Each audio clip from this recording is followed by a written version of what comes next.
we've got here is a hole-in-the-wall breakfast that we're going to show you how simple and easy this is to make. This is a Pennsylvania Dutch recipe that my mother used to make when I was a kid, and I still make these today.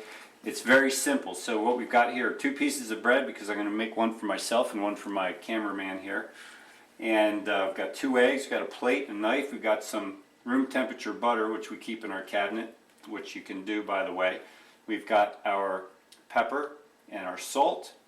And what this is here is a cookie dough baller, which is about the right size to make a hole in the wall, because what we're going to do is we're going to take a circle out of each piece of bread here, and I'm going to show you how you do that. You just put it in place, and you can use other things, but this is what I like to use. You just push it into place and it pulls it right out. I'm going to do the other one.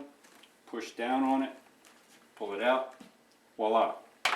Then what we're going to do is we're going to take some room temperature butter, and we're going to coat the egg or the bread with some butter, because we're going to put it in this non-stick fry pan here, which, as a matter of fact, while we're talking about that, I'm going to turn this on like a medium heat, get that going here. So that's ready to go, because we're going to be ready to go here very quickly. And I'm going to lather up this one here. A little bit of this soft butter, which is the best, and you're going to see how this looks. This is actually going to be the top presentation when we're finished. Okay, so we've got that. Now what we're going to do is we're going to put the bread in the pan like so.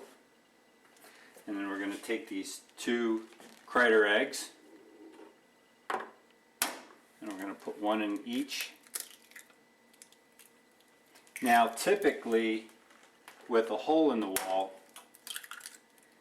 you leave the yolk so that it's whole, so that when it's finished it'll be kind of runny, but I don't do that. Let me get a spatula here. I forgot to get my spatula.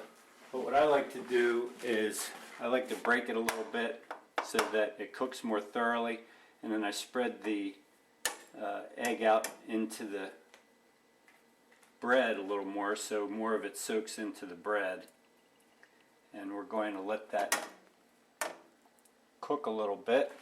Now while that's cooking, I'll probably eat one of these little pieces of bread. And then I'm going to put some pepper on here. Much as you like. A little bit of salt, just a little bit, not too much, but that's up to you. Okay, I'm going to salt that and eat my other little hole. Don't let anything go to waste. Okay, and as we're frying here, you check the bottom, check it and see as it's browning. And we're getting there, almost there. Getting a little brown on the bottom.